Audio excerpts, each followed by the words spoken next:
After a week of winning, from men's and women's hoops to ice hockey, gymnastics, and even co-ed Kurash, the national sport of Uzbekistan, we petition for football to start today. You're listening to Can't Read, Can't Write.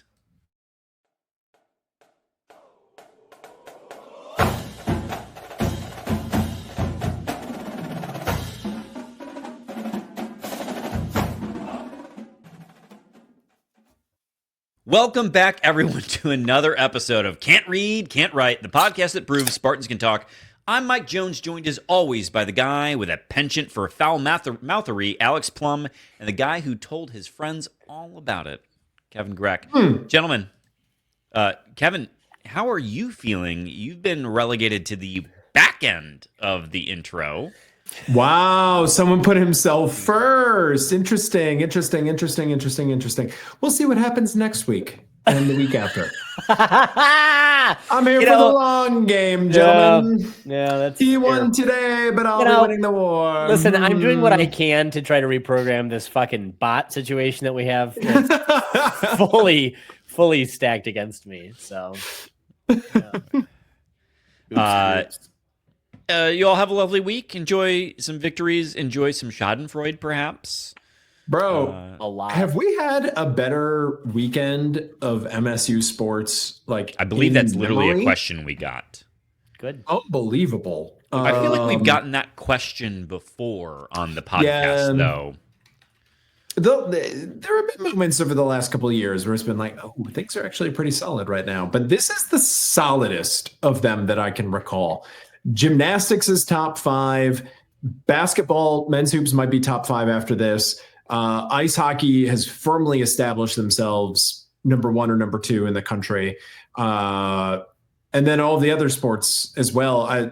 I don't know what happened with tennis. I should have looked at that. Things are rolling. We haven't even talked yet about the women's team going on the road and just trouncing Michigan with Go Green, Go Whites echoing through Chrysler Arena, which is the best way to go to Chrysler Arena, by the way. Just unbelievable weekend of sports.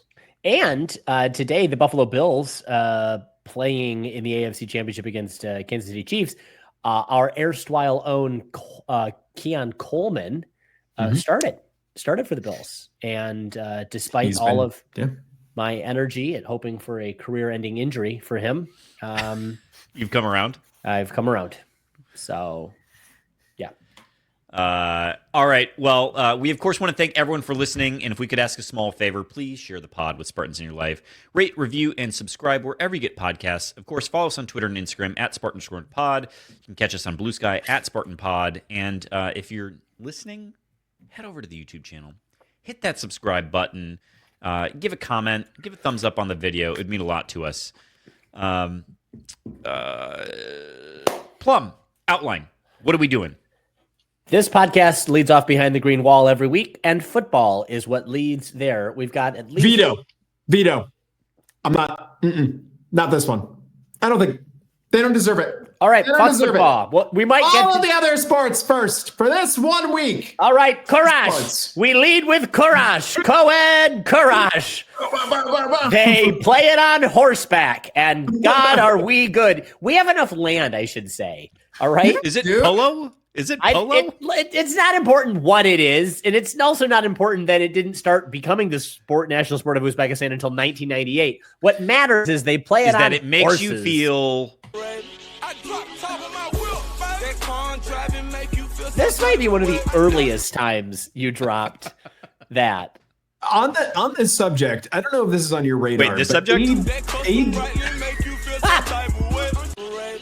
I don't. All right, sorry. Adrian College has staked its claim to cornhole. They're all in on cornhole and assuming that in the long run, I think this is their plan, that like cornhole will ascend to being a huge national sport and they'll be on the forefront of it. Not esports. They went with a tailgate game. Fully tailgate game. They're like, what's the most corn-fed game of them all for like a husky Adrian boy to play? We could do that, but for Kurash, I think. And I'm glad that you're naming this. We're now so far off key, but now that we're there, I'm going to stay there for a second.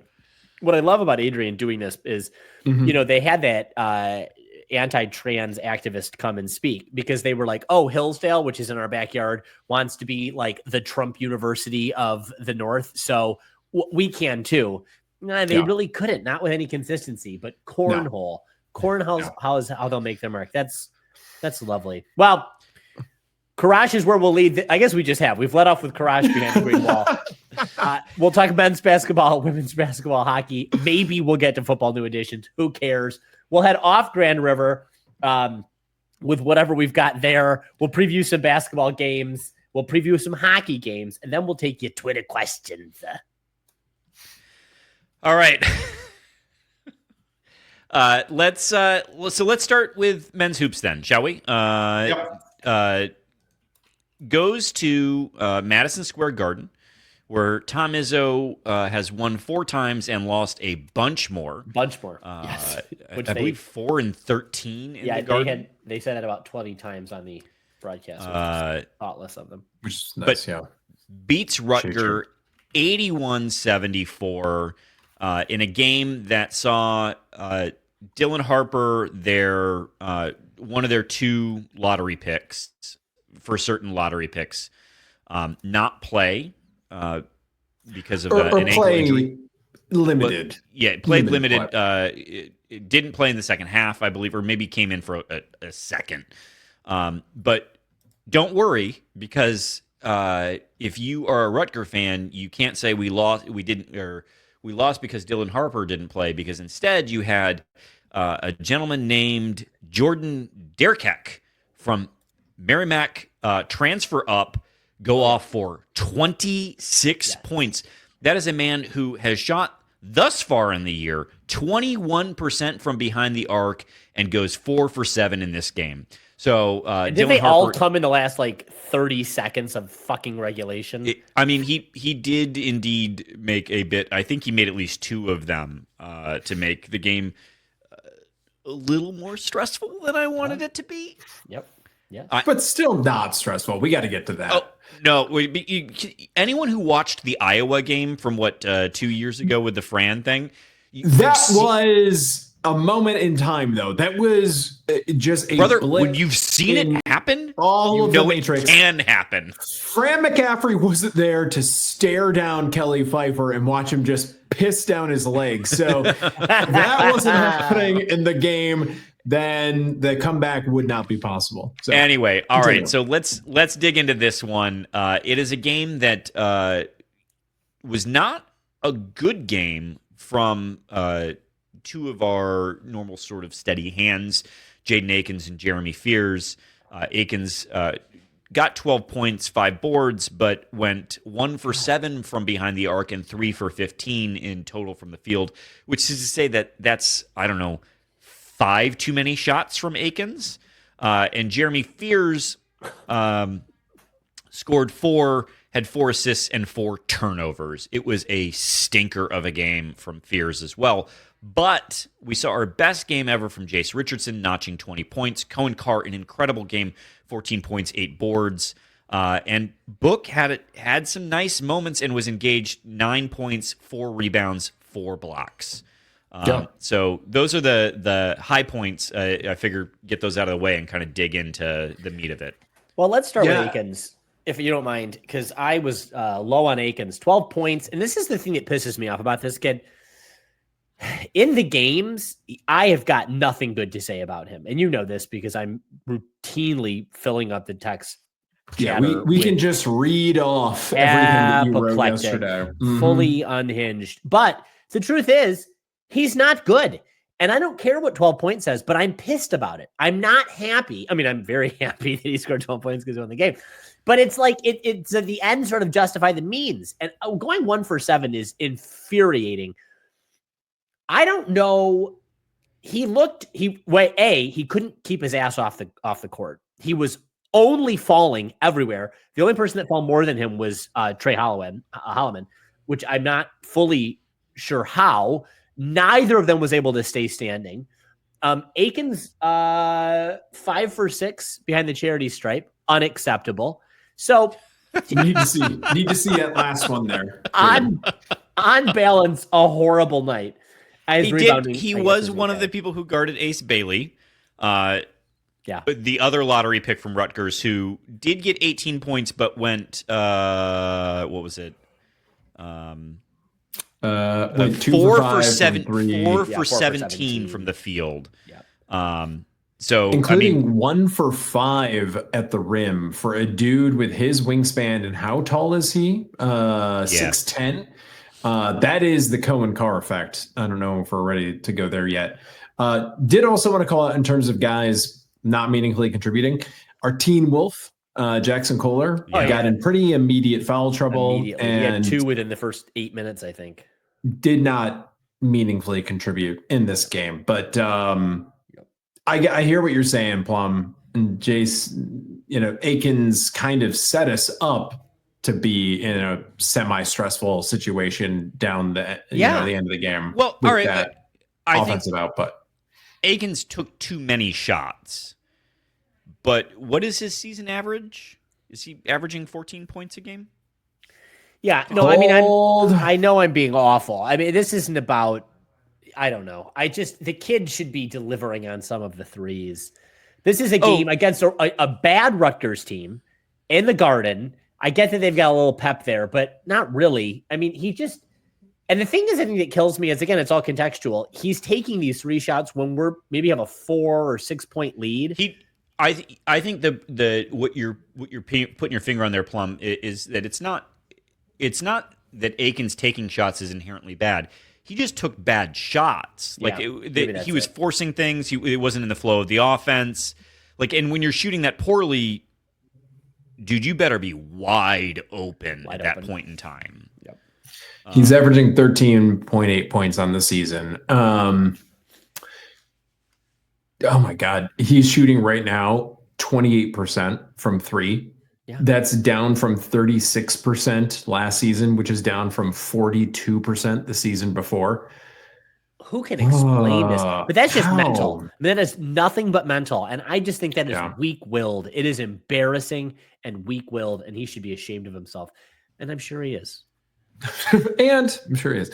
Let's talk about the big positives, though. Dude that should have been taking more of those shots, Jace Richardson, has the game of his career. Last week, we talked about, is he hitting a freshman wall? He goes to the Garden against some guys that are considered better than him in his high school class. Yeah. And he balled out, man. We're talking about 3-point issues. He hit 3 for 4. Let's get those numbers up. Let's have a couple more of those, Jace. Take a couple of Aikens, please. He was, it's long to you, but he was very good at the rim. They talked about this a lot. Raph and Jay Wright talked about this a lot. By the way, as an aside, to get Raph and Jay there. Yep. Great. They said it very well about Rutgers needed to keep the guards out of the paint. And we saw that at times in the first half. They were kind of like setting the tone for what MSU could do in its offense. But Jace got to the rack, 3 for 3 at the rim.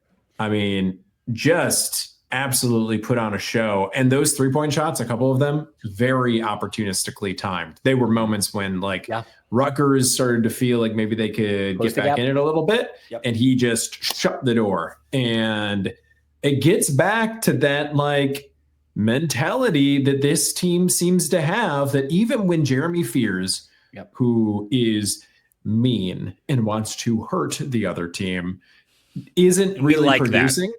Yes, because he's on our side. We like that because he's on our team.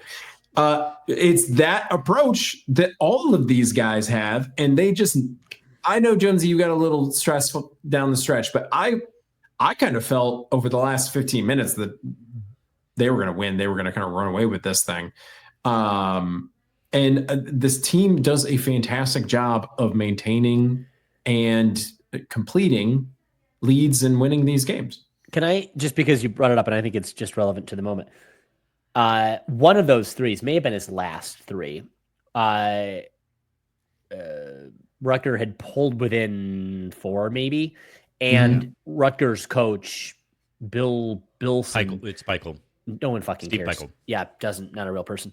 Greg Schiano's little brother, Beg Schiano, was out there like pumping up the crowd, like raving his arms, like trying to pump up the crowd. But like he lost mobility a little bit. And fully, like he didn't, like he was like John McCain, just trying to kind of like carry a 6-pack. Just very embarrassing. But there he was, just trying to like pump up the jams. And then in his eye apple pie, Jace Richardson with a long 3, and it was delicious. And he was crestfallen. He slouched and then called a timeout. And I fucking loved it. I was here for it. So huge plus in Jace Richardson's column. The other plus he gets, of course, 5 for 5 charity stripe. God, we love to see it.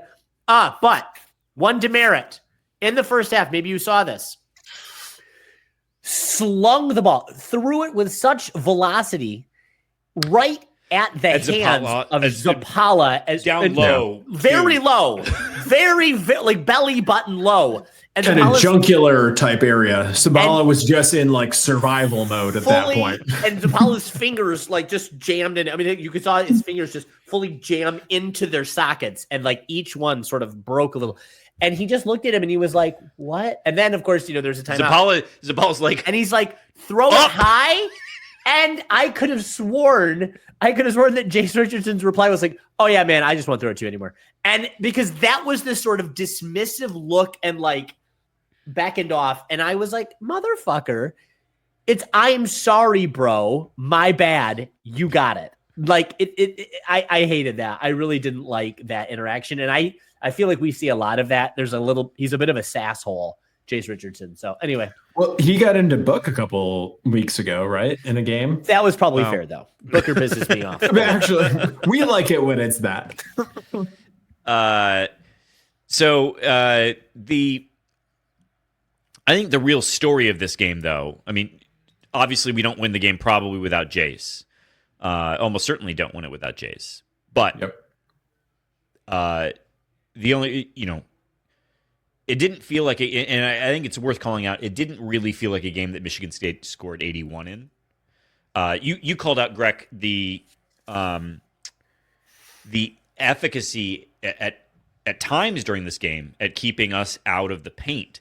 Yet MSU ends up with a 48-28 points in the paint advantage, which it did not feel like at all watching that second game. Second half, they did a much better job in the paint and on the fast break for that. Yes. For that matter. So the other story of this game is Cohen Carr.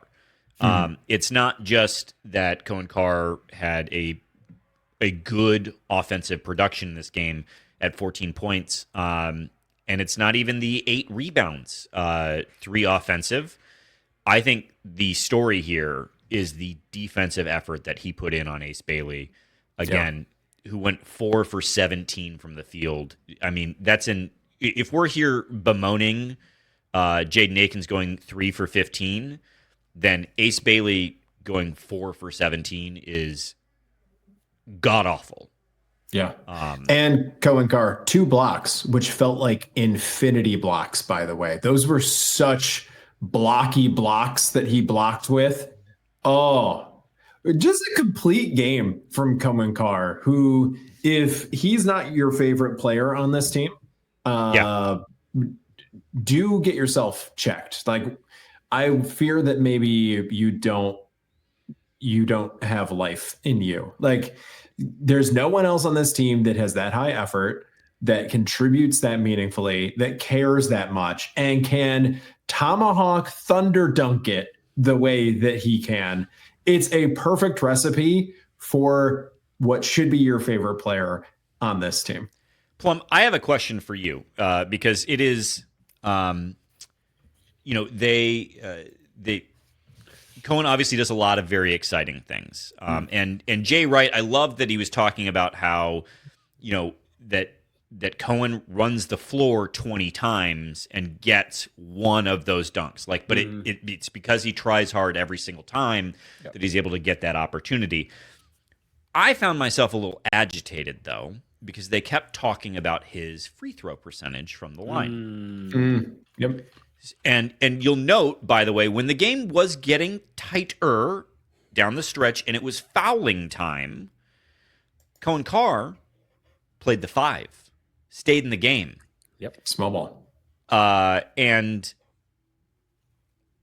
As a free throw aficionado, I'm curious if you were frustrated by their conversation about his free throw percentage, because it is true that he's shooting 68% from the line, but over the entirety of Big Ten season, Greg, can you pull? Is that on Torvik? Oh, please He's hold. got to be over an 85% free throw shooter at this point in time. Let me see if I can find that. Ball knowers know what he's been up to recently. Free throws, he's at 69.4%. Yeah, but in Big Ten play. Oh, in Big recently. 10. Well, he was 50% in Illinois. That didn't help him. What was he? But you're right. No, you're right. Well, Minnesota, he shot 500 in Minnesota, 87 in Ohio State, 50% in Illinois, 80% of Rutgers. Everything else 100. So he's got to be in the 80s. You can put the line at the Nebraska game, which was early December. From then, he's 4 for 4, 2 for 2, 2 for 2, 6 for 6, 7 for 8, 2 for 2, 3 for 3, 2 for 4, 4 for 5. That is a free throw streak, baby. Yeah. Save for the Illinois game. So which he was what at Illinois? 2 for 4? 50%. Yeah. Yeah. Okay. I mean, at 2, I'm sorry. I'm going to have a hard time being like, oh, he was bad in that game. 34 for 40, whatever that is. All right. I'm very gonna high. Really look. Like, is there a calculator? Is there someone 34 to 40? 85%. That's where he is. All right. So he belongs on the floor. He belongs on the floor at that time. And the other reason I wanted to bring it up is I made a note of this in the moment that this was the first time we saw Carr, I believe, shooting crunch time free throws. Yeah. Made both. Yeah. And so look good. So, Greg, to your point about the growth of Cohen Carr and being but I think it's the effort he clearly is putting in to become a better player, to become a shooter. Yeah. He has a very small green light on 3-pointers, but like clearly he's put the work in, right?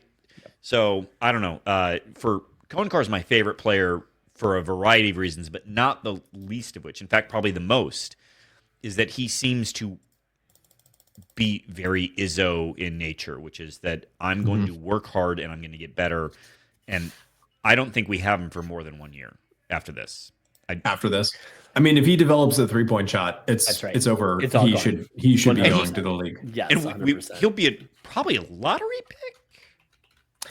I would, if I were a NBA GM, I'd be like, I want this dude on my team. Are you serious? If he shoots 36% from the line or from behind the arc, and and obviously he's very coachable, and obviously he's going to get better year over year, and obviously he's going to be a fan favorite, and there's going to be 1,000 jerseys with his number on it. Oh yeah, you pay him because what you will make by having him on your team for Correct. sure. Mm-hmm. Also correct. Yes. Can I think out loud for a moment? Yeah, please. Everything else that we do on this podcast is very scripted and very by the numbers and well researched. I'm going to break from that. Did we see 2 Xavier Bookers in this game? Did we see the Xavier Booker that we could do without, which was the 0 for 4 from 3 Xavier Booker? But then did we also see a Xavier Booker that throws down a dunk and is very enthused afterwards, gets 4 blocks, gets a good number of rebounds, not as many rebounds as we'd like to see from a guy his size, but still right place, right time, meaningfully contributing to this game. Like I last week, we all said pretty quickly off the cuff that we will see the Xavier Booker that we were promised. And I kind of regretted it immediately after I said yes so quickly. But this game made me think that Xavier Booker is in there and is like, it has moments and it's emerging.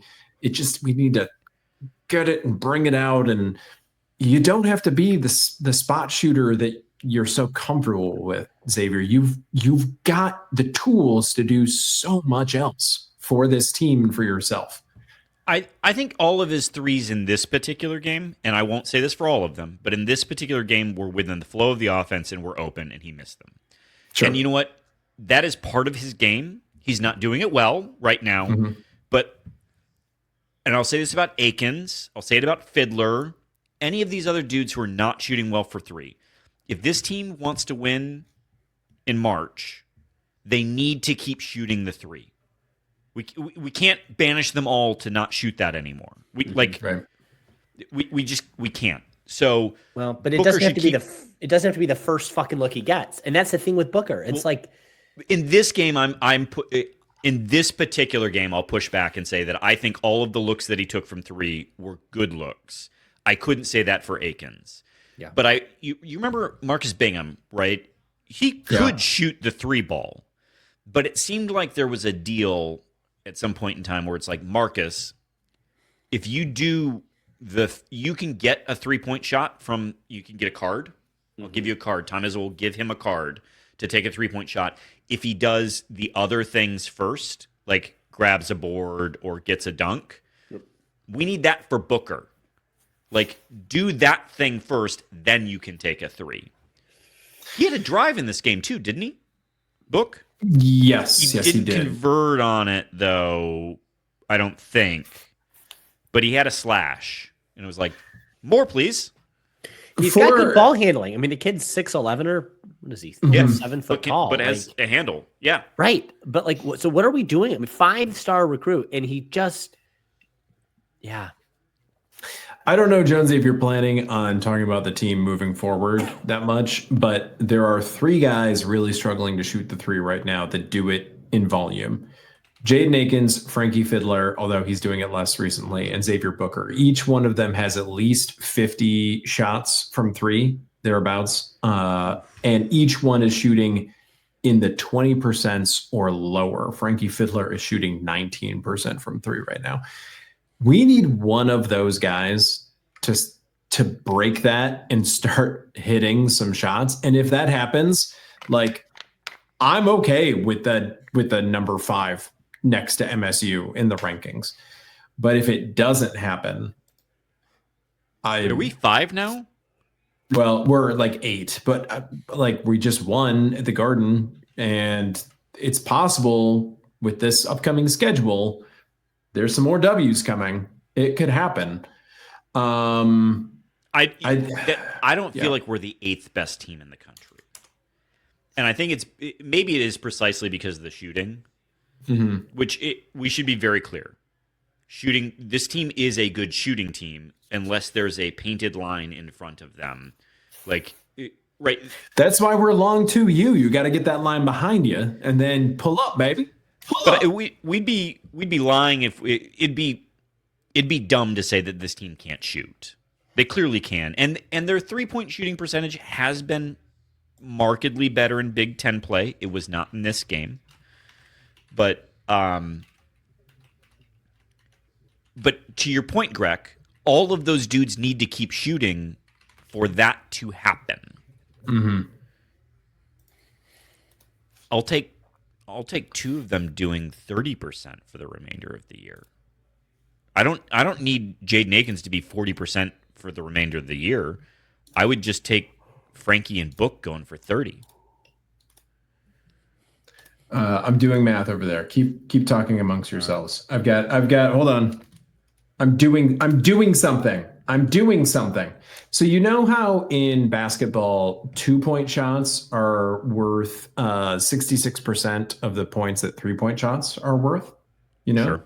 And do you know that, like, as a result of that, we get frustrated at times because Tom Izzo offense loves long twos? Yep. Well, I have news for you. Nope, still not. Given our long two shooting percentage of 38%, that still yields 0.77 points per possession where we shoot a long two. But shooting only 28% from three yields 0.85 points for each one of those So it's possessions. still better for us to shoot a 3. Even our abysmal 3-point shooting is still more efficient than Tom Izzo's long two. Long 2U. So we can continue to whine about long 2U. But as you were. So you were saying that has still been less efficient to shoot the long 2. Mm-hmm. We are also bemoaning that this team has not found an effective 3-point game. Mm-hmm. And yet, this team is scoring the most points per game for any MSU team since before the 3-point line was invented. That's wild. Right. Like, I think people need to sit in that for a second. And the thing is, there's all this like, oh, but Michigan State hasn't played anyone. Look at all the records of these terrible teams that they played. Well, partly those teams are terrible because we beat them. But also, this team is still putting up ungodly efficient numbers. Notably, other teams are losing to those teams. Looking at you, Michigan, Illinois. And the free throw shooting has been really good, which is why this is Plum Alex has Plum's been on favorite. full blast in the Breslin, and he's still not happy. Well, and to my own detriment, and maybe to the teams eventually, because they clearly are spending so much time practicing them that threes have gone fully out the fucking window, which is just awful. Awful. Anyway, let's briefly, we'll touch on what's to come ahead. It is entirely possible, and we're going to say this, and everyone's going to knock on wood right now, that MSU, first of all, will not lose. Well, Minnesota's coming home. Minnesota this week. At Minnesota, who's won 3 in a row. Against Minnesota. Yeah, they're on a bit of a heater. And then is going to go on the road to play USC and UCLA. That UCLA game is also Tom Izzo's time to beat Bob Knight for the all-time Big Ten record in terms of wins, which is being in the sort of house of John Wooden is poetic of sorts. Yeah. So that's 1, 2, 3 games that they could not lose, and then after that is Oregon, right? Correct. The Oregon game on February 8th. Which do we want to advertise anything right now? What? Is there anything to say of relevance about that game, Michael Jones? Listeners, if you've not skipped ahead on this part, Kevin Greck and I will be in attendance at the Oregon game. If anyone would like to find a time to say hello or hang out or grab a beverage, we will find out. I will personally text you Kevin Greck's home address. But you have to bring a lot of cocaine and a beer bong. Wow. And KY. My God, my Lord. The last one was Kevin's ask. Anyway. He wants to be comfortable. You can't blame him for that. No. But anyway, we will be at that game if anyone wants to come. But Oregon, probably not very good. So that's another 4 wins. So we're looking at. Take that, Bobby Knight, you old crazy loon. And then we go to Illinois after that? Throwing chairs in heaven, my man. I don't know. I get worried about saying that we're going to go on the road and beat USC and UCLA. Like, that is still totally fair. I called this. I think I said this last week or the week before that we were, if it was going to get interrupted, it was probably going to happen on the road there. Mm-hmm. Look, then that just means I have an opportunity to watch Tom Izzo get that record, which is incredible. I'm not rooting for us to I would be very happy for him to get that on the road, but then it's then after that it's a shitty Indiana team coming home. Like, there's no guarantees in all this. Indiana team that might not have a coach at that point. You don't want to be. By the way, though, you don't want to be the team that plays Indiana after they fire Mike Woodson. You want to be the team that plays them the game after, shortly before. Be the cause of the firing. Be the cause of the firing, or give it a couple weeks. Or let them have one game where they rally behind the assistant coach. But it's anyway, this team is getting close to. It has the potential. We could be talking in 2 weeks. It'd be crazy for them to not be sharing a Big Ten title, depending what all shakes out. By the way, when he does that, he ties Knight again. Knight and Katie? Piggly Wiggly, someone else. Keaty? Knight and someone else, not Keaty. It's someone else. For a number of Big Ten titles? 11. They're at 11 Big Ten titles. He's got 10. So, yeah. So there you go. Holy shit. I know. I didn't know that. That's great. The important thing to remember about this Big Ten race is that the other teams that MSU is competing against have shown that they are willing to drop the type of games that MSU is winning to date. And winning handedly. Illinois was spending too much time on Twitter, their whole basketball team, and kind of missed that they needed to follow up a little bit. And Michigan lost to a Minnesota a team that hopefully we're about to handle at Breslin Center with any luck. So it's great. I was skeptical at times at the beginning of the season when we were in that top group, and I thought, the 3-point shooting. Here we are. Sure. Here we are. Yep. And the schedule, there is a kernel of truth about like MSU hasn't played anyone. The tougher part of the schedule is coming up, and we've been transparent about that. But it might not matter at that point. Yep. We don't go to Mackey. We don't like.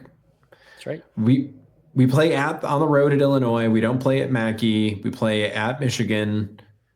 We don't play at Oregon. Like, I don't know, man. Everything is contextual. Everyone's sitting this. This team is 17-2. Yeah. Mm-hmm.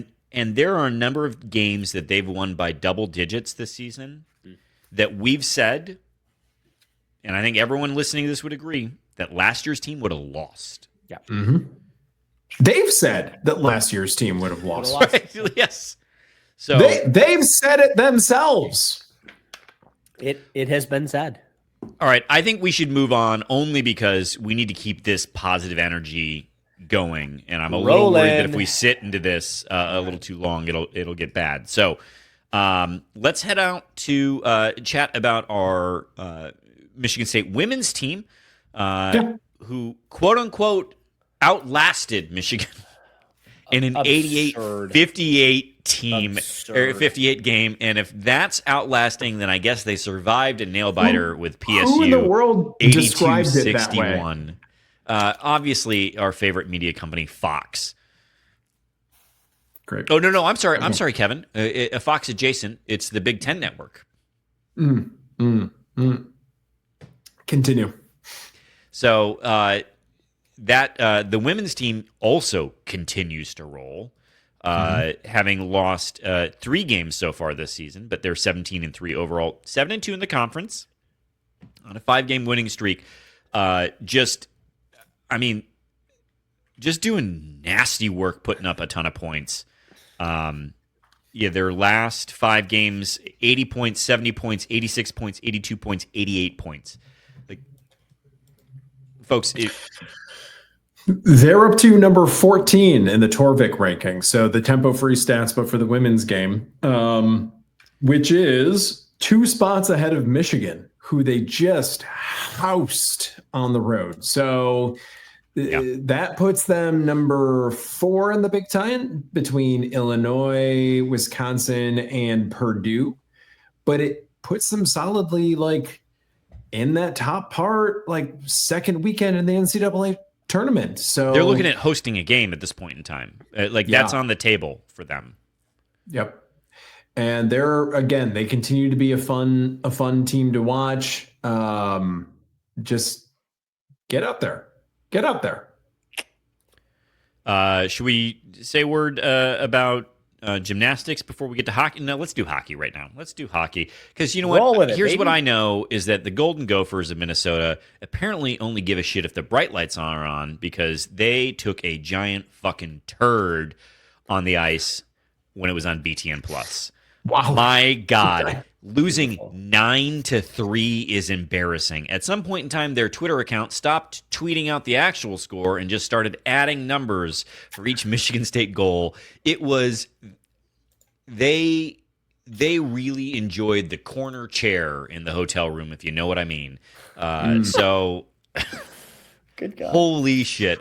But then in the second game ends up tying in regulation, overtime. Didn't you introduce Plum as the potty mouth one? Like, I mean, it is going for the mantle. Fuck. Just a massive game. Like, and it's worth reemphasizing, this is a Minnesota team that was number 4 in the country when they arrived in East Lansing. And to put it to them like that, I don't remember the last time our hockey team did that to anyone, much less the pretty much consensus second best team in the league and the number 4 team in the country. Wild stuff. So the next game, the second game, Saturday night, which unfortunately I wasn't able to watch, even though it was on Big Ten Network, because I was seeing Shucked at Wharton Center, because we're patrons of the arts. All right, my guy. I can't read. Yes. Shucked, I would say, fine. All right. Perfectly adequate. Good. Noted. Go see it. Why not? They get taken to overtime by Minnesota, but do win the shootout. So your MSU Spartans are number 1 in the conference. Your Minnesota Golden Gopher and Focus Camera is number 2. And in the season series between these two teams, MSU has taken 10 of the 12 available points. That's wild. But not just that they're beating the number 2 team that frequently, but also in terms of winning a Big Ten championship, taking all of those points from the next best team that you're competing against. I get where's the wood that we knocked on earlier, but with series still to come against Penn State and Notre Dame, which are 2 of the worst teams in the conference. And then of course, Michigan and going to Ohio State this week. Like this thing could be this Big Ten title potentially could be tied up in the next couple of weeks. So this team, but and what tied it's up, you mean wrapped up? Wrapped up, yes. Pardon me. Wrapped up in the next couple of weeks. Yeah. I will say, in case anyone missed the shootout, it was incredible. Minnesota, I believe, missed the goal on all 3 shots. And I didn't have this on my radar, but apparently Minnesota is awful at shootouts, like universally loses in shootouts. Whoever their first rounder is, the name is escaping me. This is also, I believe, the first time that they've lost a game where he scored 2 goals, which was quite delightful. Minnesota in the third period did seem to be the aggressor despite Michigan State having more shots in the game. And overtime was a fucking bore, man. Like they just held the puck the entire time. That is one of the strategies and one of the issues with going to fewer players is you puck control and getting the right shots and not turning it over becomes much more important. Yeah. So yeah, it was like watching a Michigan, like the state of Michigan high school basketball game where there's no shot clock. And there should be a shot clock for overtime.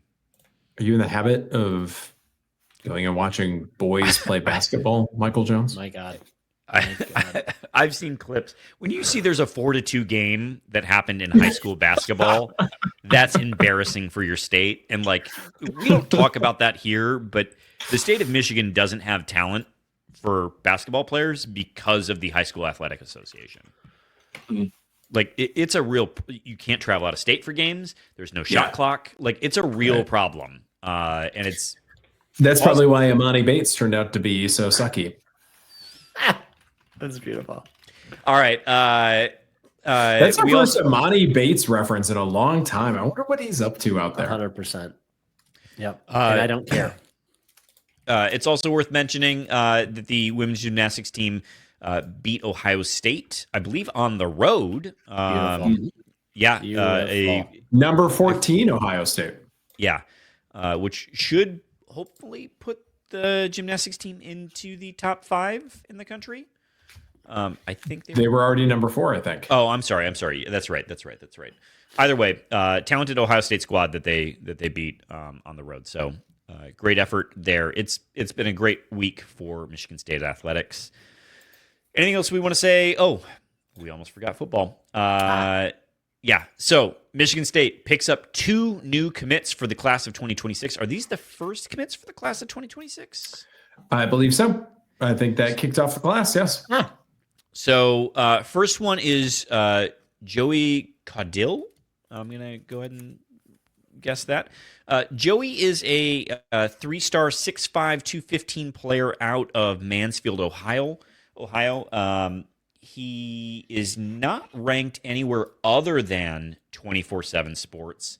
An interesting prospect in that he plays a bunch of positions, including quarterback for his current high school, but is projected to play tight end for Michigan State. So, look, whatever. I don't know. I'll say this about the class of 2026 and the class of 2027. Michigan State is actually recruiting top 100 recruits in this class. So they took his commitment. But Greg likes to talk about the offer sheet. It's not great. Louisville, Miami, Toledo, West Virginia. That's the offer sheet. Yep. I'm sorry. Western. Also on that offer sheet. But the offer sheet gets a little bit better for Tone. Tell us about Tone, Jonesy. Yeah, Antonio Johnson plays offensive tackle for Orchard Lake St. Mary's. He's in the class of 2025. So this is actually a pickup for the current class, late signee, or I guess regular signee back in the day. 6'4", 285 offensive tackle, like I said, in high school, but is projected to play interior guard. Is the number 21 prospect in the state of Michigan. That makes him the 5th commit from Orchard Lake St. Mary's, with a much nicer offer sheet. Do you happen to have that up by any chance? I do. You got your Illinoises, you got Yikes. your Marylands, you got your Penn States. Now they've got We'll take a West Virginia on there defensive too, right? coordinators over there at Penn State now. You got your West Virginias and a Central Michigan offer that I understand he burned outside his home after receiving it, which was actually a shadow commitment to MSU. So anyway, this is I should have done this research, but we've got a fair number of offensive linemen in this class now. Replenishing the ranks. Anyway, Antonio Johnson, look forward to seeing you in the fall. But look, if Penn State was offered, okay. Yeah. All right. I'll take it. All right. Let's say a kind word about our dear friends at Mama's Mercantile and Eatery, shall we? Let us, yes. Let's all share our favorite Mama's Mercantile and Eatery story or food, and then we will remind people where they can find Mama's Merc. Greg, you start. My favorite Mama's Mercantile beverage or food would, and this is no disrespect to the menu, but would have to be the $3 domestic bottles that become $2.70 domestic bottles when you provide the Can't Read, Can't Write discount. That is something that we provide to you. You will use it and you will bomb 10 of those things while watching MSU take Minnesota to the house later this week. Those are the memories that I hold most dear at Mama's Mercantile. What about you, Alex Plum? Golly, I don't know. I had a great memory with my husband after a nice camping weekend. We were tired, we were dusty, ill slept, as it were, in this campground in wherever we were outside of Jackson, God only knows. And we were hungry, so hungry. And so we stopped at Mama's, and we weren't hungry after we left. Let me just say that, because it was so good. Their brunch is not to be trifled with.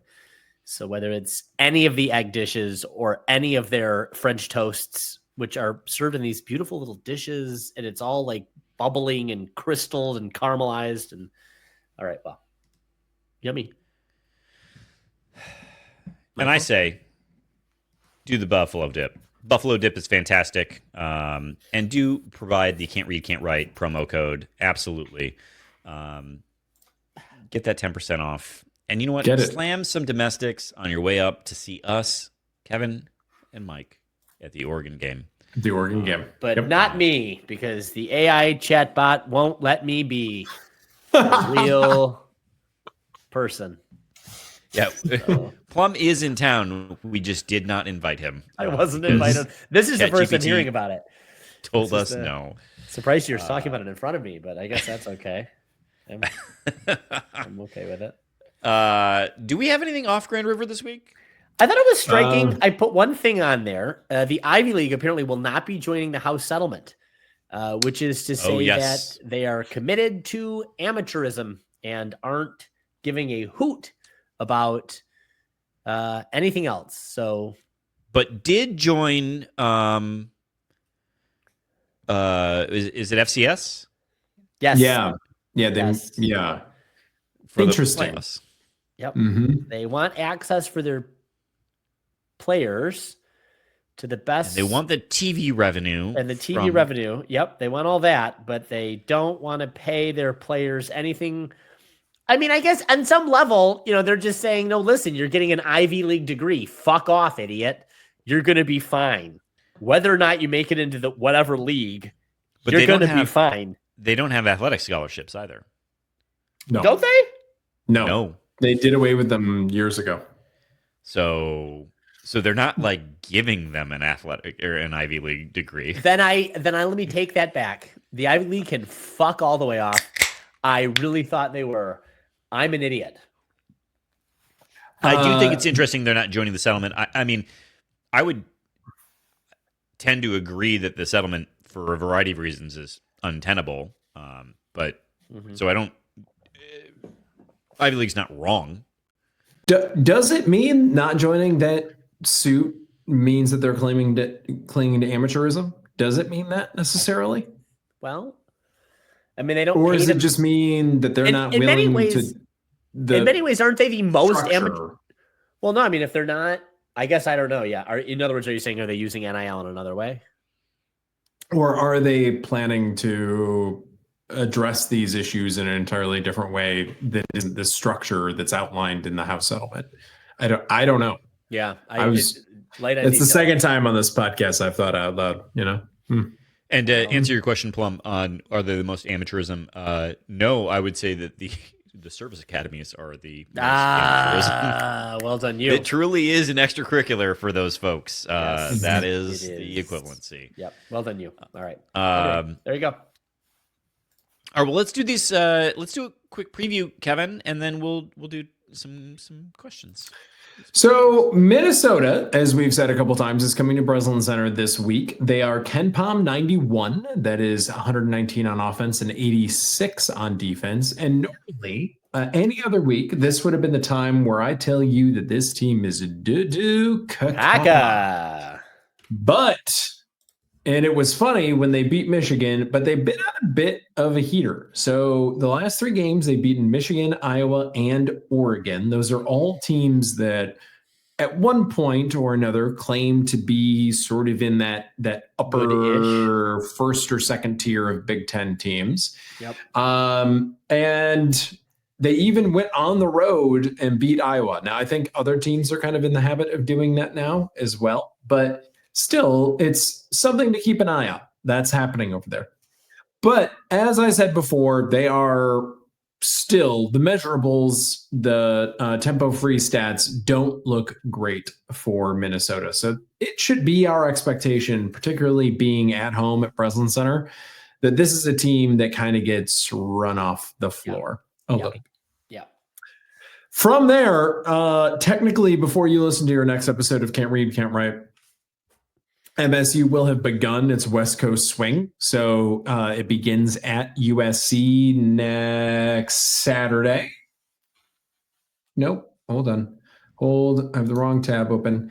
Yep. Still Saturday. Exactly. And USC, better team than Minnesota. Currently the KenPom 67, that's 64 on offense and 80 on defense. Mm-hmm. And they've got some guys. They do kind of make it interesting on you.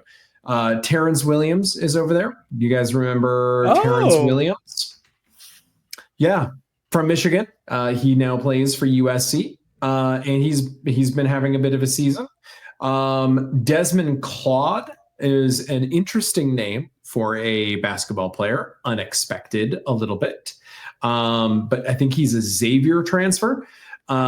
He's like a combo guard / wing. He's been playing pretty well. So they've got some guys, but they still, just dropped one at home to Wisconsin. They've also lost at home to Michigan already. We kind of remember when that was happening. Michigan took care of business on its West Coast trip. So it's a winnable game in terms of going on the road and playing these conference games now in Los Angeles.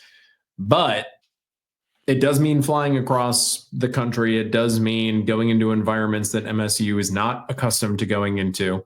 And if you live on the West Coast, this is your chance to go see the team. If you go to this USC game, you could kind of turn it into a Northwestern style home game pretty easily, I think. So do that. And if you're able to go to the USC game, you're probably also able to go to the UCLA game.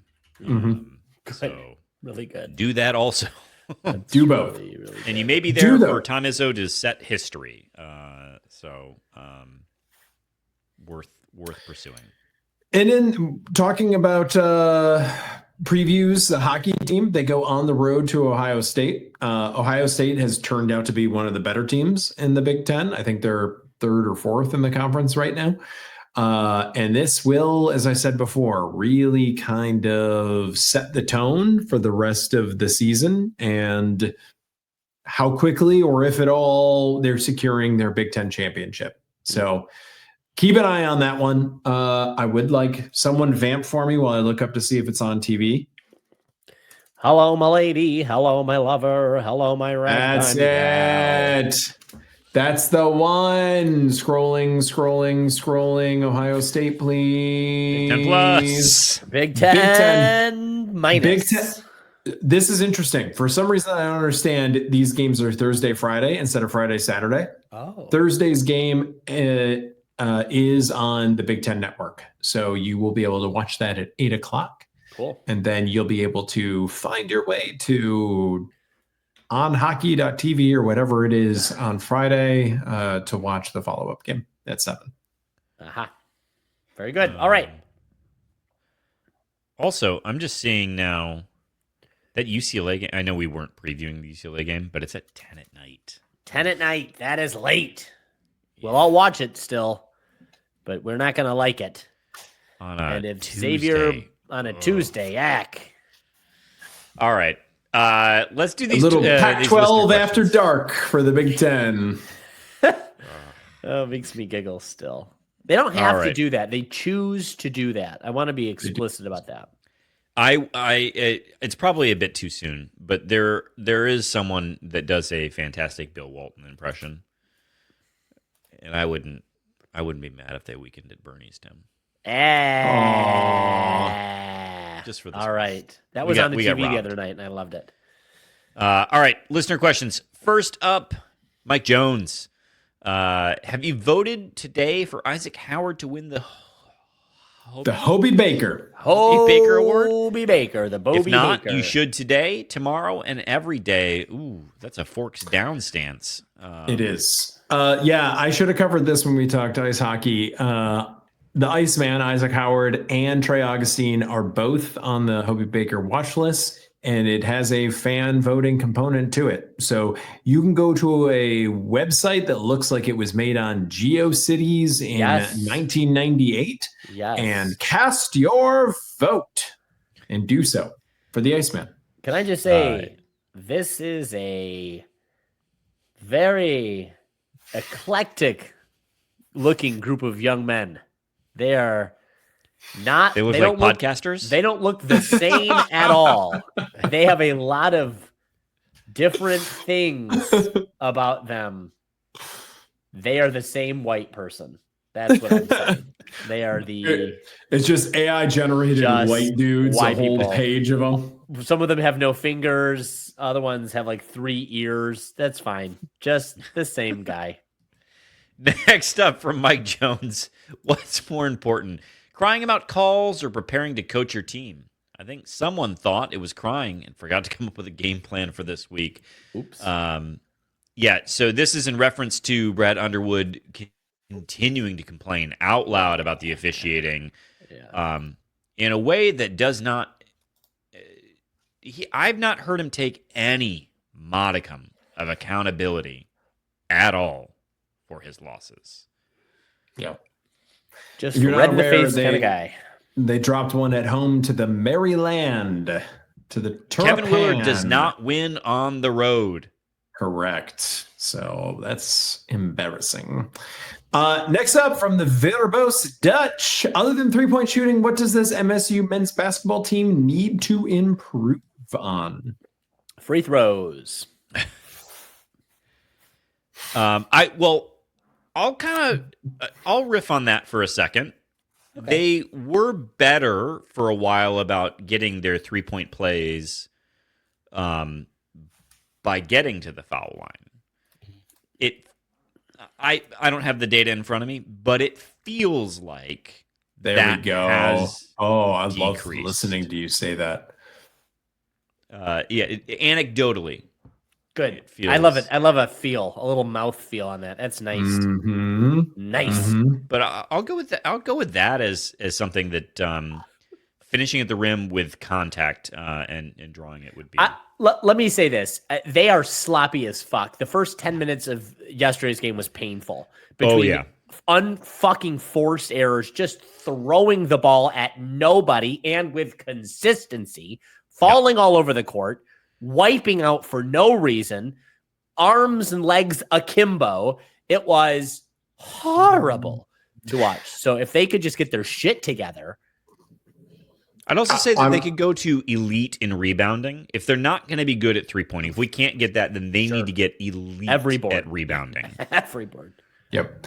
I'm with Plum on this. They're 150th in the country on offensive turnovers. And I understand that if you distribute the ball a lot and to the point where you play with pace in assist rate, that's gonna create some turnovers. But still, I'd like to improve that. They also don't turn teams over a whole lot. 213th in the country on defensive turnovers caused. So maybe just a little bit of improvement in turnovers is something that we would like to see, because that creates more possessions and that creates more offensive opportunities. Yep. Yeah, and I would like to know, is that a KenPom metric? They are, yes. Yeah, I'd like to know how the defensively caused ones are measured, because this was true both for Illinois and for the Rucker. Those teams, I don't know that defensively were causing them to turn it over. I think they were electing to turn the ball over for us out of a deep sense of self-hatred, which again, I'm here for. But I think it's just over the course of the season, do teams tend to turn it over more when they're playing you than when they are playing other opponents? All right. No, because we benefited deeply from those two realities. Yeah. Yeah, it's not a perfect stat. Yeah. You're absolutely correct. Mm-hmm. Plum, next up is Beth Amaro. Beth! I'm counting 10 really good players on this team. Is this a fever dream? Doesn't seem possible given where we've been in the past 3 years. I think she's right. I think you can count 10. You can count 10. Even us can't read, can't write, can count 210. We can count 210. And I'll steal from our previous questioner here, Verbose Dutch, who posted on x.com. Yuck. MSU played 10 guys at least 10 minutes. Every player scored a basket, and every player had at least 2 rebounds. Yeah. Wow. We like that second one almost better than we like the first one. As long as Beth is talking about Garrick Normand as her 10th and not Jaden Akins, I couldn't agree with her more. 100%. All right. Kurtang's out there like... What? Racist? Had to be seen. If you're not watching, had to be seen to really be appreciated. Really great visual there. Next up from Beth Amaro, you all seem like competitive types. A question for each of you: which reality TV show are you confident you could win? This is the most generous question ever. Beth, you're talking to the 3 beta-iest boys on the planet. awful. Just the testosterone levels that we're seeing here. Again, go to YouTube. Like, just bad. Pasty. Yeah. Very tasty. It's so kind of you to say, Beth. And it's not quite. Continue. I don't think what she had in mind, but I think if there were 1-2 win, if there was a Real Housewives of like the University District, I would fucking just win. Just win. Mess. I don't know that I have a good answer for you on this, Beth. I'm really sorry. All right. Good In question, the time, Beth. I don't know that I've shared this story. In the time after graduating and beginning my career, I really did apply to be a contestant on Survivor. I knew this. They really did not contact me about my audition tape. I knew this. That's awesome. They were probably you like, tried. you can't lose any more weight. Yeah, that's true. cannot Yeah, lose. no, they were like, he's a liability. He'll just waste away. Just fully like like Kate Moss falling through a crack in the floor. Just fully waifed. All right. Well done. Next up, Nick Foster. What's your win-loss prediction for the last 12 games? 13-0. There you go. He's counting. How Jonesy, you're actually looking deep, at them. Yeah, how deep does that get us into the tournament? 10-2. All right. And even, but here's the, Greg, you and I were talking about this after the game. Here's the thing. This team has not put up a stinker. In all of the games that we've been like, oh, this was not a good game from this team, it was like, I think the worst we've seen them play, in my opinion, is the first half of the Illinois game. I think that's the worst that we've seen them play. And even in that moment, like we've seen so much worse over the last 4 years. So you look at the 2 losses that this team has. That Kansas game, they were in it. Was that a 5-point loss? I have it up.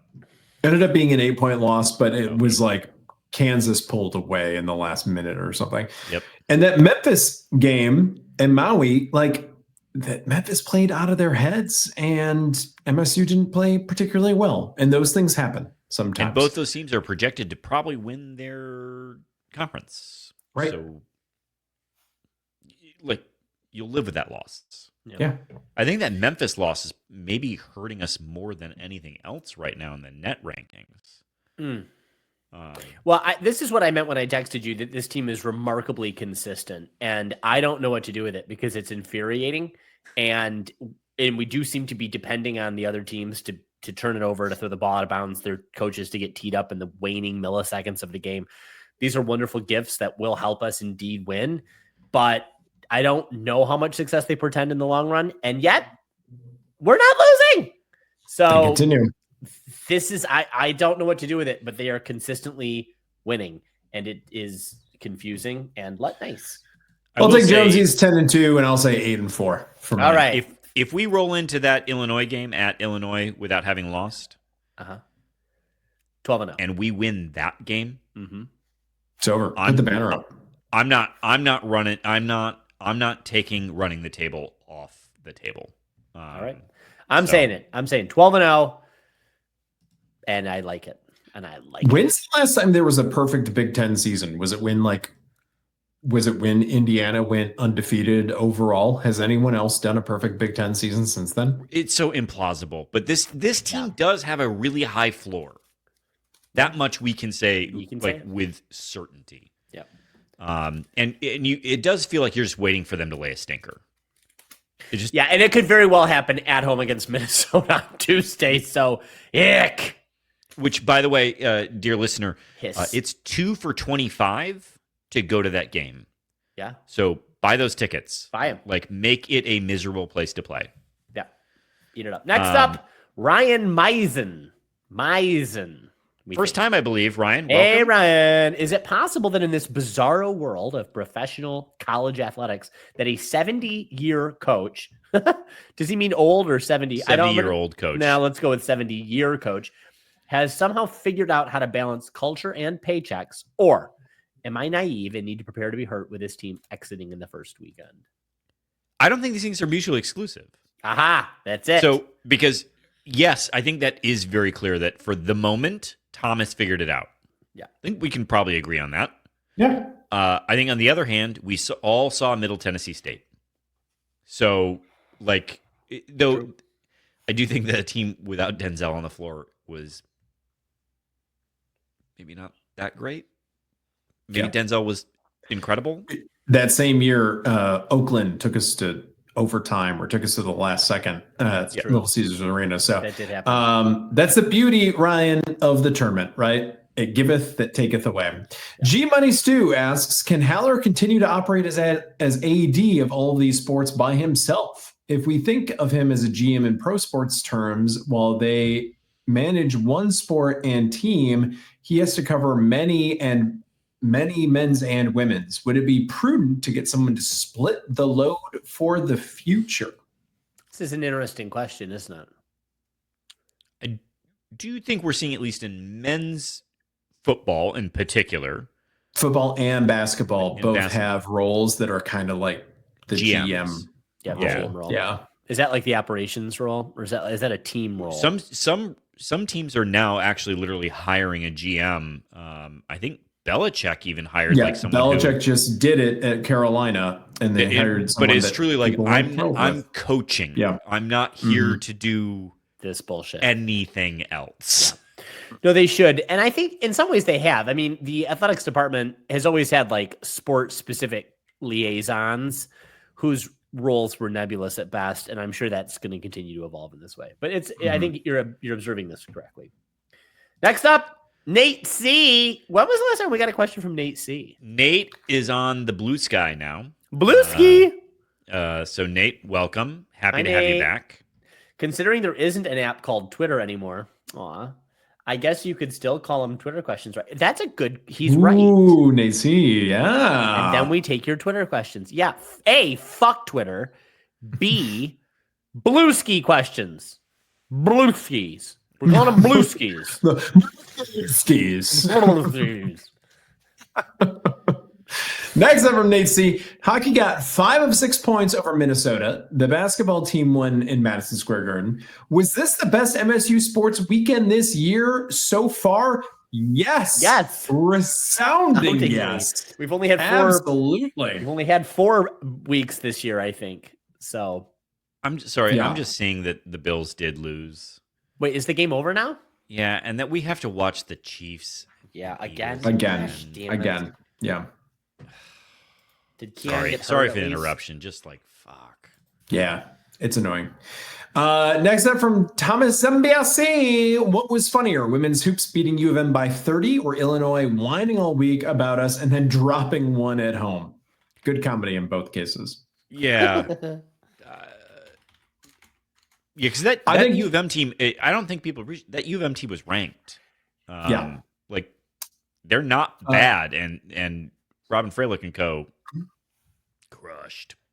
Yep. The answer, though, is Illinois. Especially if you've been quite online in the last week. They're still chirping over there. They're still choosing to We gotta dwell on that game. we gotta talk about that other thing after this is done. By the way, the podcast, whatever. Oh, did you do it? No, Okay. we'll talk about it. That's probably for the best. All right, continue.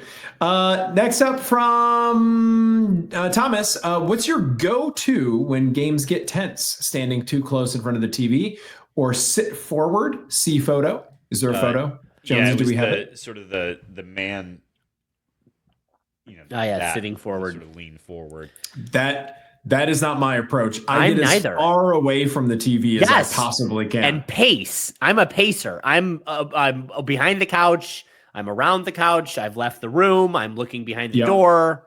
Same. I'll surrender Cobra if I'm wearing Yes. a hat. I will Yeah. like chew on it. It just, yeah.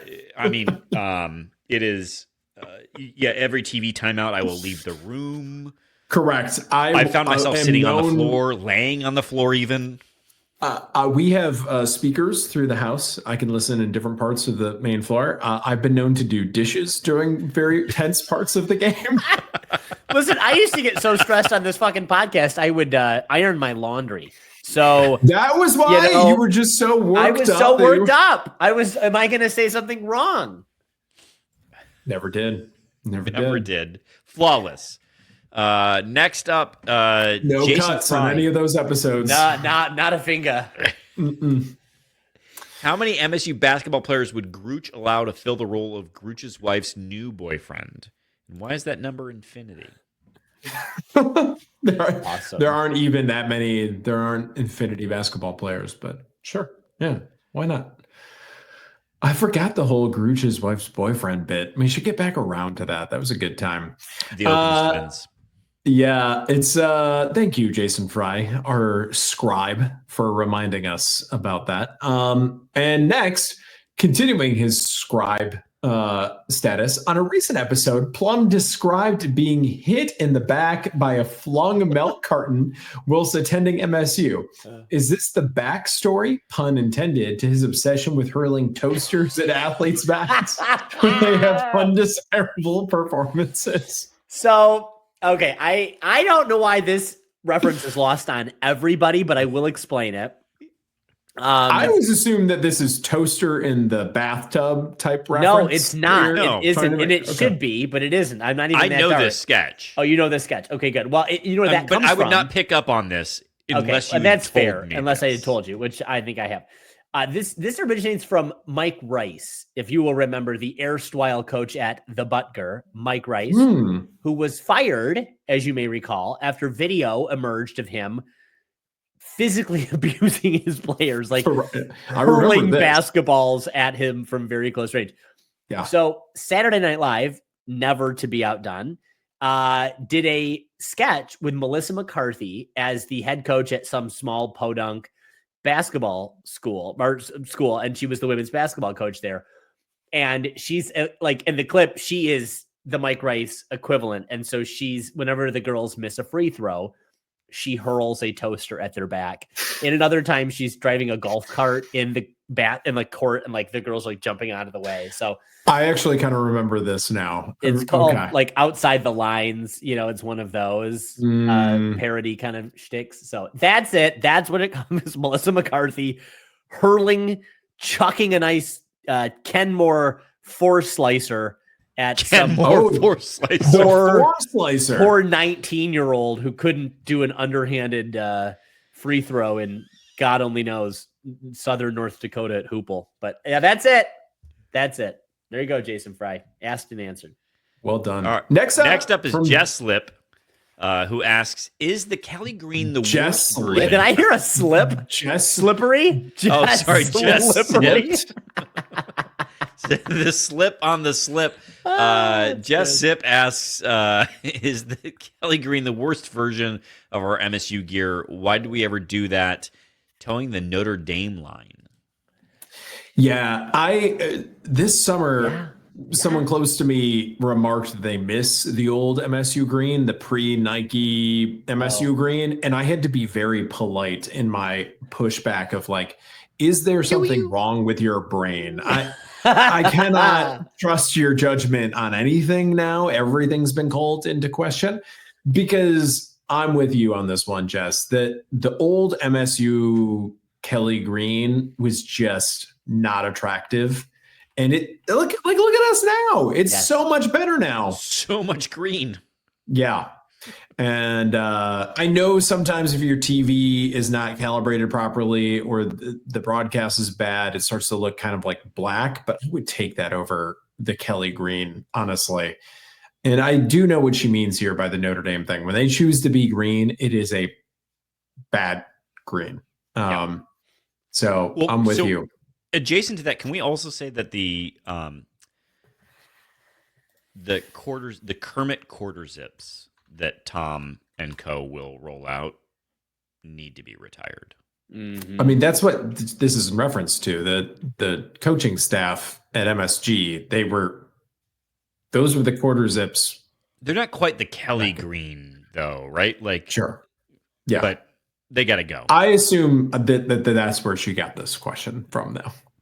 And I'm with her 100%. Next from Just Sip, does Tom Izzo say you have to give them credit in every post-game interview regardless of result? I think it's funnier when he clearly is going to bat for a coach that maybe is on the hot seat. Steve Michael.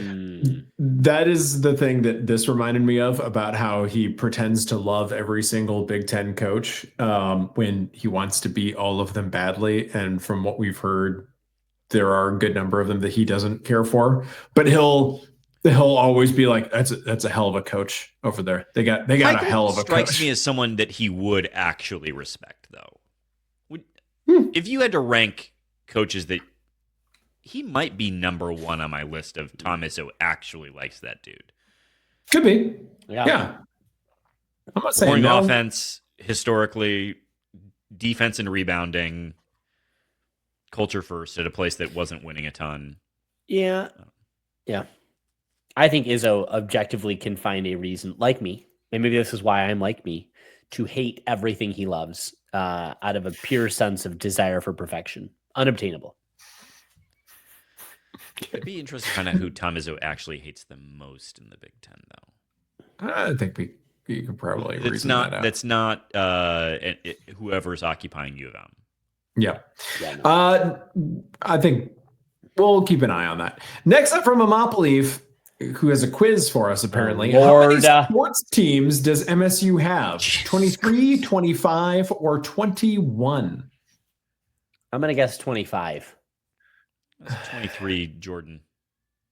Oh. I'm going to guess 21 just because. The year you lost your virginity. Very good. All right. That answer was not provided, by the way, and we cannot be bothered to look it up. Married at 21.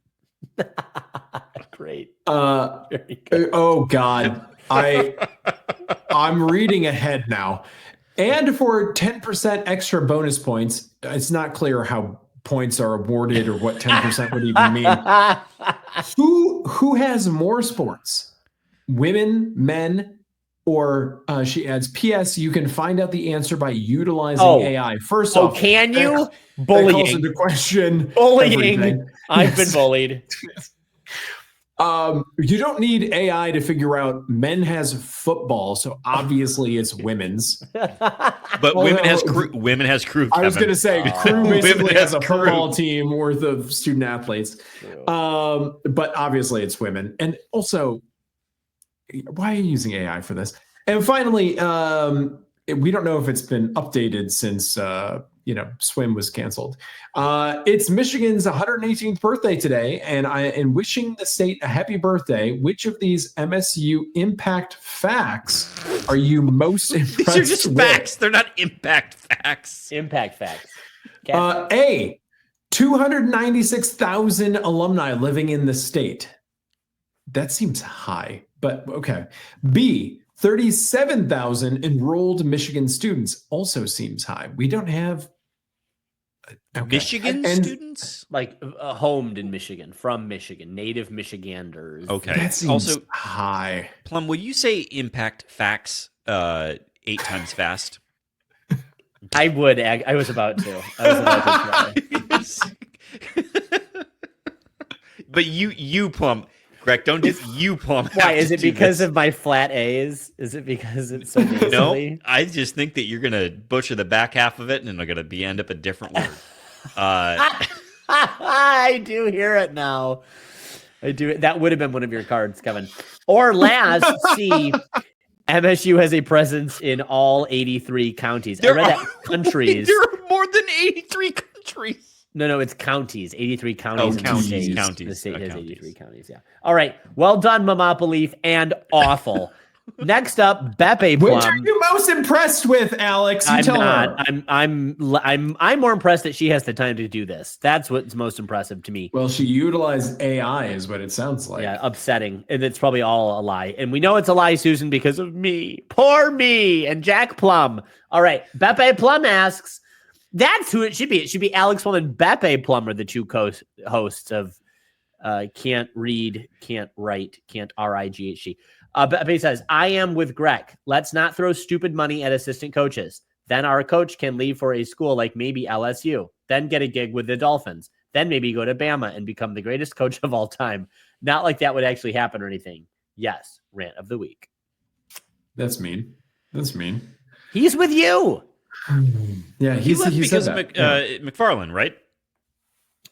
I mean, I think he did leave because he didn't feel he had enough support from the administration at the time. Yeah. Yeah, I don't think McFarland wanted to give him more money. Was it McFarland? It was McP, right? McPadden? McPeterson? McPeterson. The dude that went to go run the economy of the country of Iraq to great success. Why? And also, why is Doug Wojcik still here? Boo. Boo him. Last up from Beppe. I knew a girl with the last name Fish.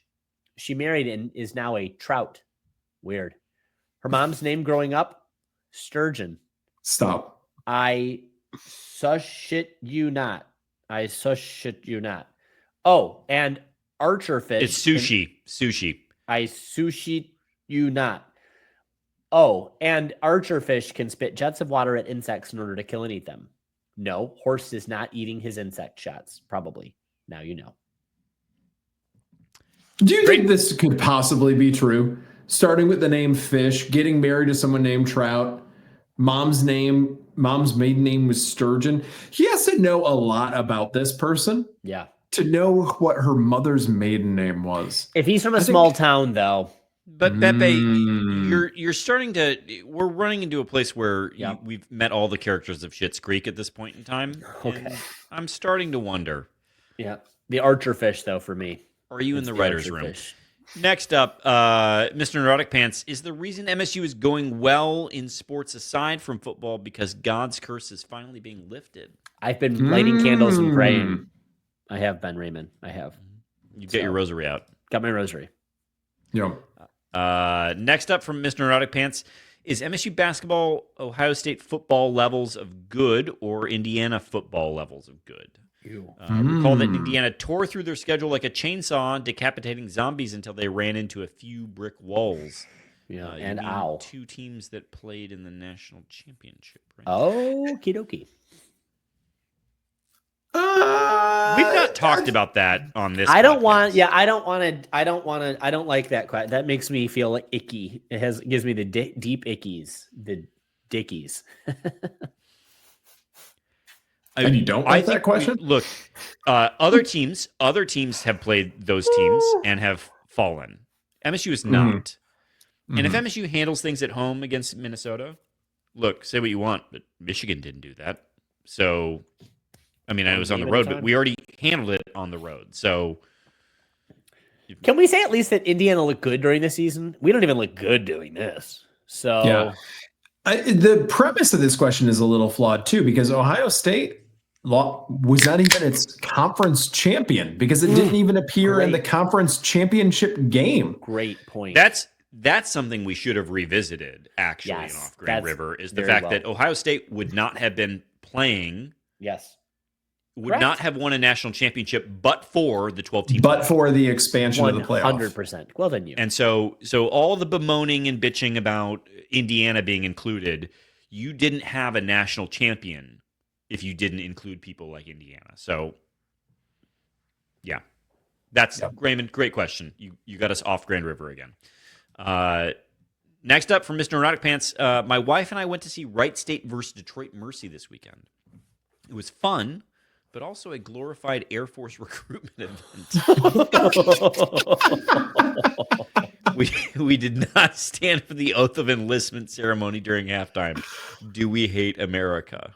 It should have been. I mean, it's Trump's America again, right? It should have been Space Force instead of Air Force. We're not doing Air Force anymore. It's all about that Space Force. All about Space Force. Wow, I would have stood for the oath of enlistment for the Space Force.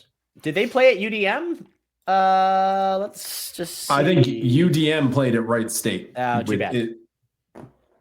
talking to Mr. Nautic Pants over the years. Is that what that is? Was it actually at Wright State? I'm looking. It looks like it was. Great. And finally, from the upper deck, Jerk Guy, who, if anyone, leaves early for the pros. Jonesy, you and I actually talked about this after the game. Yeah, I don't think Carr's leaving. If he had a 3-point shot, he would be gone. Because you need the 3 for the 3 and the D. Yeah, it is Jace who's on the radar. Mm-hmm. I think and hope that Jace sticks around for another year. But if it's going to be someone, it is him. I think our NIL machine needs to get working right now on being like, listen, young man, if you want to go get drafted, fine. Chase your dream. We're not going to stop you from that. But if you'd like to be back next year, we would like to make you the best paid player on this team. Thank you. Also say, please stick around. If Book doesn't think he's getting better,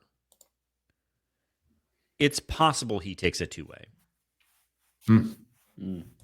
But, well, I looked up the Imani Bates. I don't know what's going on with Imani, but I looked up his stats for this season, and they don't even look good for the G League. So maybe don't do that. Next up from the Upper Deck Jerk Guy, better dark horse Heisman candidate, Sam Levitt or Aiden Childs? Sam, would you describe Sam Levitt as a dark horse Heisman candidate at this point? I think he's very on the radar. I guess maybe in his candidacy for the Heisman, he's not on the radar, but college football fans definitely know who he is now. It depends on who comes back at Arizona State. And I would say they're replacing a legit running back. Like, if that goes by the wayside, things could go by the wayside for Arizona State. Well, let's be honest, Upper Deck Jerk Guy. There's it's nothing dark horseier. Well, Aiden Childs is a dark horse. That horse is like 4 or 5 pastures over. Like you can't see it in the twilight. You can't bet on it. And finally, has Grooch figured out what that smell is yet? Was it a fungal infection?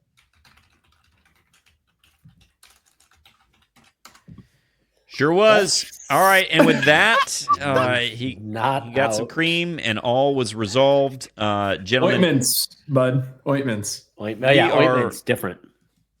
On a roll. I can't even imagine having been 17-2. This doesn't feel natural, but I'm very excited about it. So, go green. Go white. Go white.